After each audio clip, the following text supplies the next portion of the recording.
Good morning, and we are in 132, and we're in section 51, or not section 132, verse 51. Now, up till now, most of the stuff had to do with talking specifically about, um, or about the role of um, the priesthood and things like that in the new and everlasting covenant of marriage, and it it could talk about um, plural marriage and or singular marriage just as much, it seems. And then we talked a bit about Abraham and Isaac and the others in general, and their being more um, living the laws that God had given them. Now, it becomes pretty specific. This is definitely to Emma Smith. Emma, this was written specifically for Emma, if you look into the history. And um, in fact, when she first got this, she burned the copy she was given and just threw it in the fire. Um, but that doesn't mean that she didn't accept it sometime. But what it does mean is that she struggled with this, and she struggled with um, everything to do with it. But um, so this is a lot more specific, and we're just going to read through it. This is much more to do with plural marriage, and as you've seen throughout this whole time, I've not really backed away from that subject very much. Um, but I have said that look for the principles and the things that are in it, um, especially those things at the beginning that were definitely about eternal marriage, um, and also realize that it's been um, a really long time since they um, practiced plural marriage. What did I say? About 130 years or something, 140 years almost since they practiced plural marriage. And even then, there's different figures for about how many people practice plural marriage. So I was going to give you a figure, but it was still a small amount of people. And when they did practice plural marriage, they had to go through and be commanded and so forth. It needed to go through the um, president of the church who had the keys. And so there was a lot of things. And at this time, this is very specific to Emma because of Joseph Smith wanting to bring this back. Or actually, I can't say Joseph Smith because it obviously says I say, meaning the Lord. Um, and so the Lord is speaking about this and saying that this is given them. But it doesn't mean that it's always the commandment. Remember in the Book of Mormon, it says that the commandment is that you will have one wife.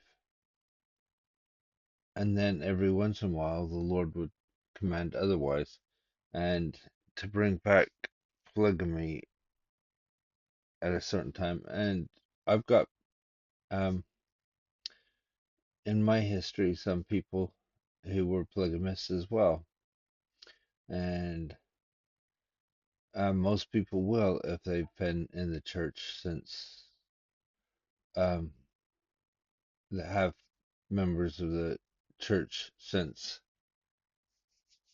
um, Joseph Smith's time, Brigham Young's time. So it's not as if it, there's not a lot of good that's come from it. It's just something that has been hard for people to talk about, and I can understand why, because there's so much in there. But the church has a lot of resources. Look at the resources I said at the top of the chapter here, um, and you can get a lot more information about how this revelation came about and why it's so important. Um, and why would they keep it all in if it wasn't important to learn from? I mean, there's some really deep doctrines about the importance of um, marriage in here, not just plural marriage, marriage itself. And now I would say that a lot of this, it's hard to avoid plural marriage in what is said to Emma. So I just want to put her out there. It's a lot more. But notice how the Lord approaches it and what he says to both Emma and Joseph, and see how he approaches it. Verily I say unto you, this is the Lord speaking, a commandment I give unto mine handmaid Emma Smith, your wife, whom I have given you unto you, that she stay herself, and partake not of that which I commanded you to offer unto her. For I did it, saith the Lord, to prove you all, as I did Abraham, that I might require an offering at your hand by covenant and sacrifice. So he's let him know that he's asked for these things because he wants to make sure that they do everything just as Abraham would. And let my handmaid Emma Smith receive all those that have been given unto my servant Joseph, and and who are virtuous and pure before me, and those who are not pure and have said they were pure shall be destroyed, saith the Lord. So some of the people, if they think they're going to sneak in and do these things, practice this way because they just want something different, they have to be virtuous and pure, is what he's saying. For I am the Lord thy God, and ye shall obey my voice. And I give unto my servant Joseph, that he shall be made ruler over many things, for he hath been faithful over a few things, and from henceforth I will strengthen him. So it's saying that Joseph Smith has been faithful, and he has. Look at all the things he's done. And I command mine handmaiden Emma to abide and cleave unto my servant Joseph, and none else. For if she not abide this commandment, she shall be destroyed. It sounds very um, fatalistic when they say destroyed.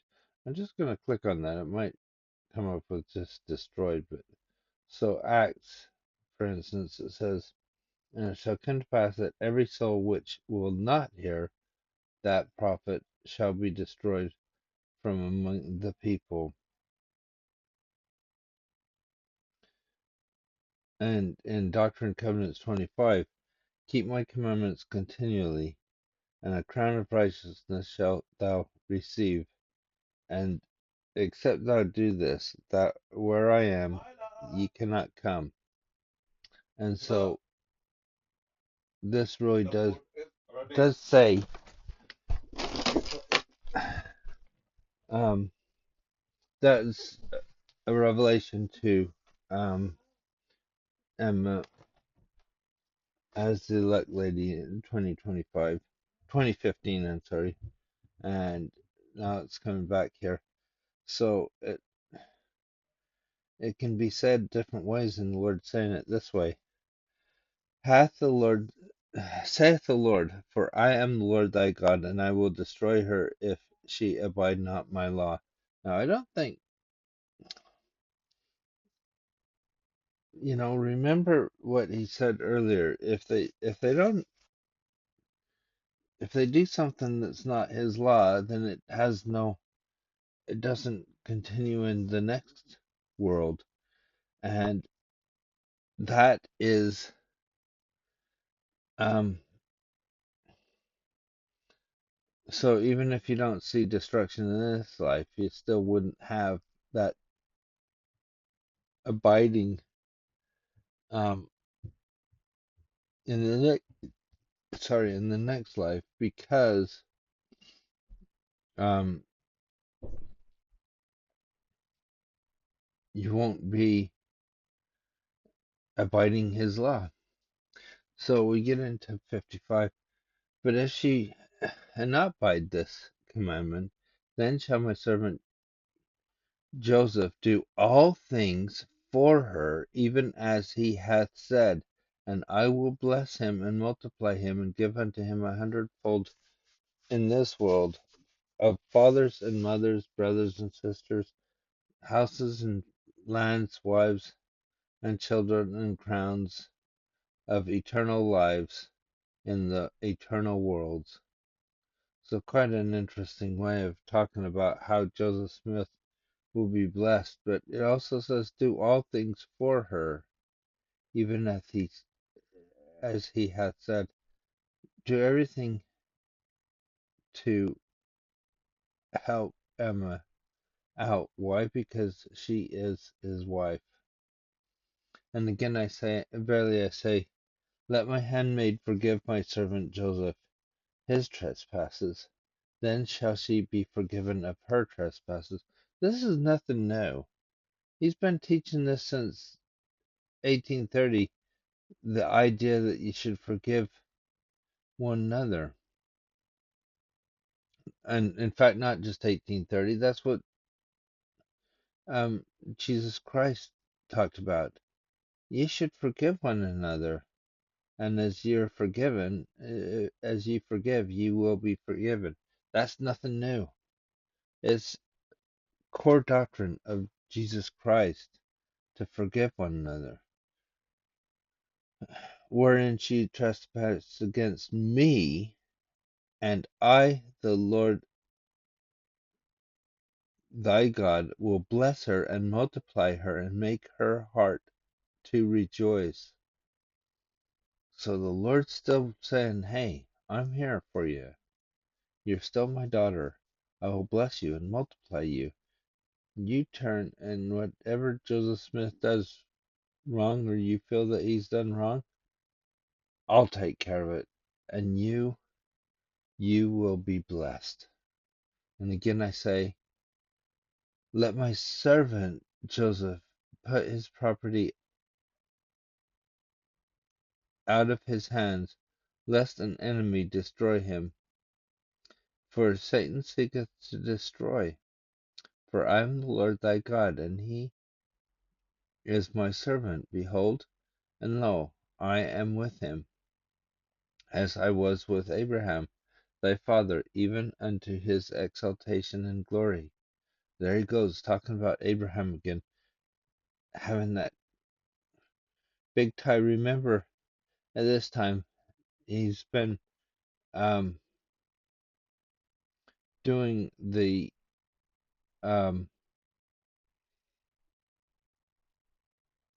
or reading the Abrahamic um, scrolls or whatever it was that he had, um,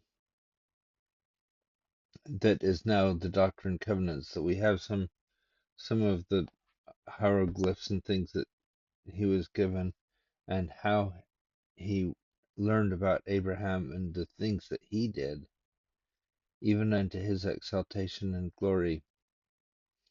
Um, I think this is just a little bit, it almost seems like it's weird because it says Joseph put his property out of his hands. I think what he's saying is get yourself out of debt, make sure that everything is taken care of, that um, nobody can um, do anything against what you financially.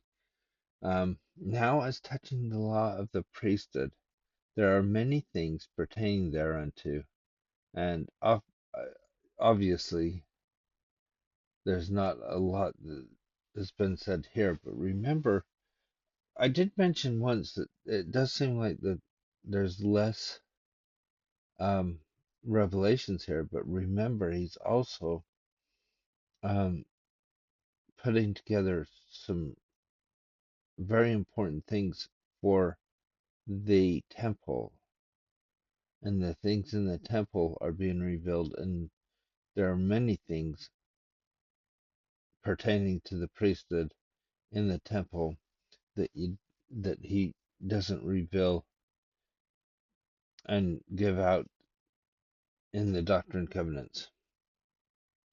So I think that's part of what is being said here, and that's why we don't get a lot from the Doctrine and Covenants here, as well as the fact that, hey, people are starting to learn that they can do revelation for their own callings and for their own um, needs, um, and that the prophet can then be free to have those inspirations for his own, for the whole church, and as long as they are match up, as long as we're receiving revelation from the right sources, um, then they'll match up with what he is teaching. Um,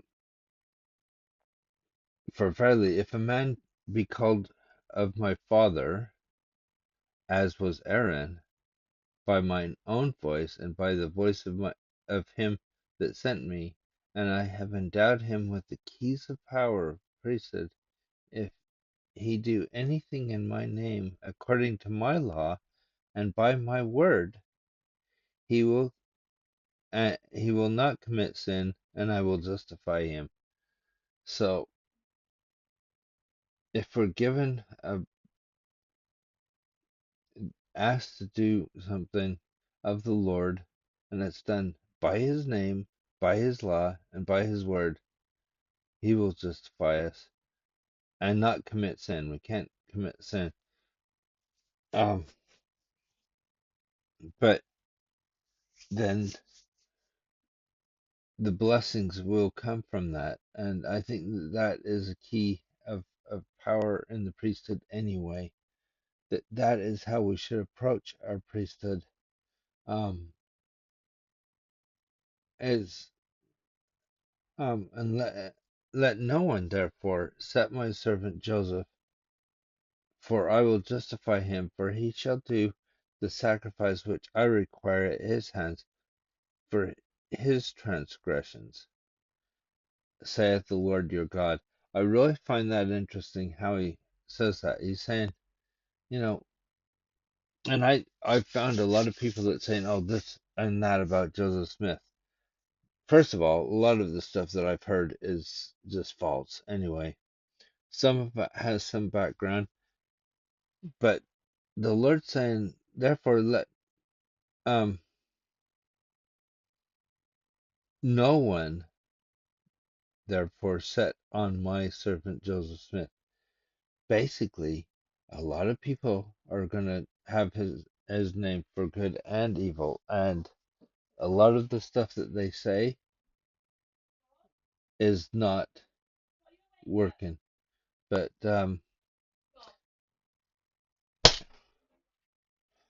and so eh, again, as per, kind of lost my place there.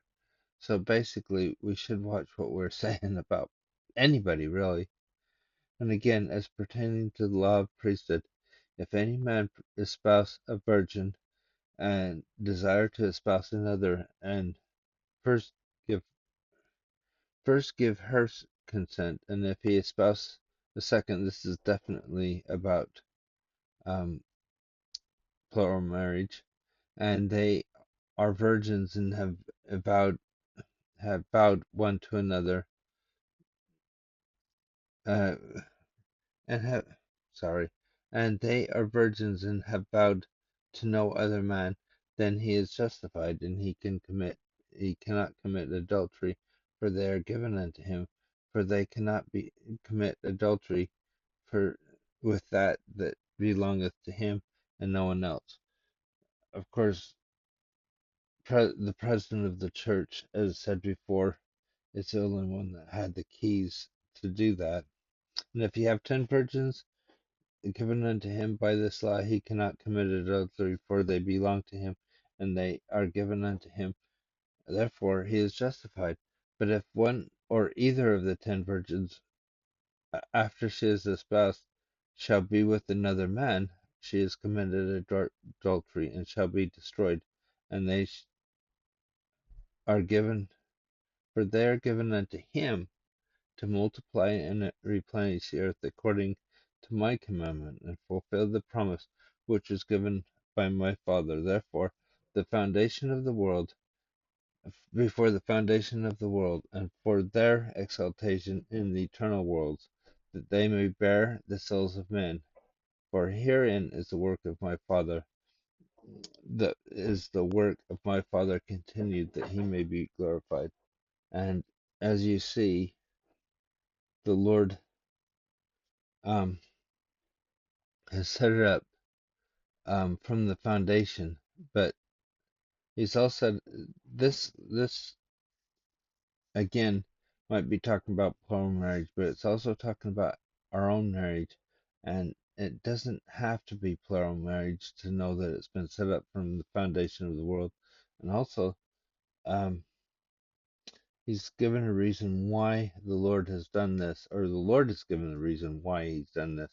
And again, verily, verily, I say unto you, if any man have a wife who holds the keys of this power, and he teaches her the law of my priesthood as pertaining to these things, then shall she believe and administer unto him, and or she shall be destroyed, saith the Lord your God.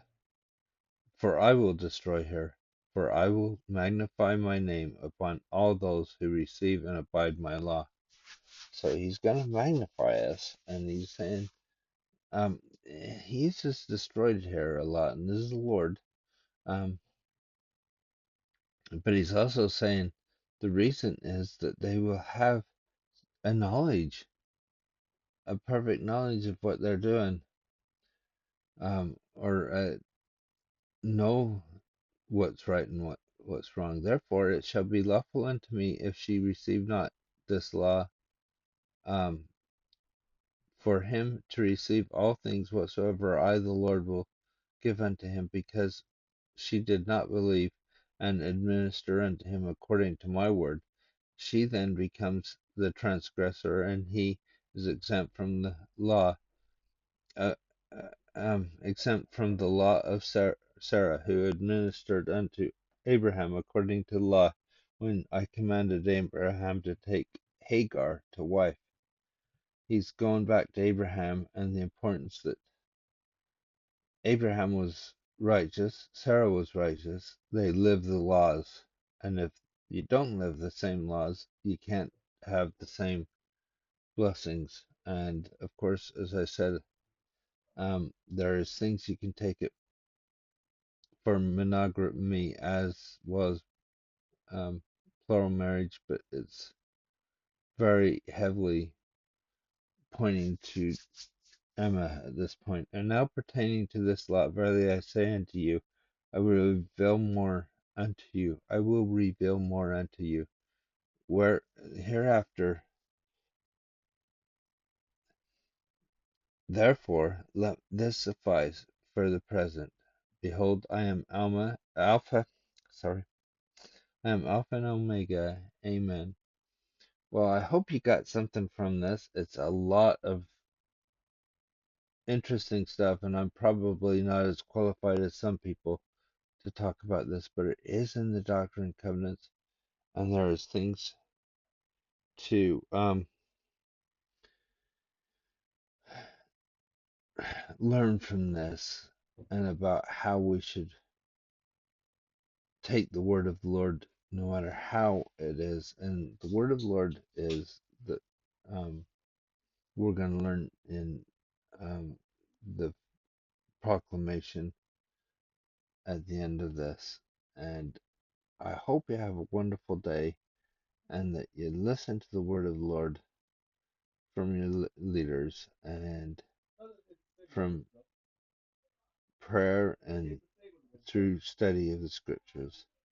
And I hope you got something from this, and we'll see you tomorrow.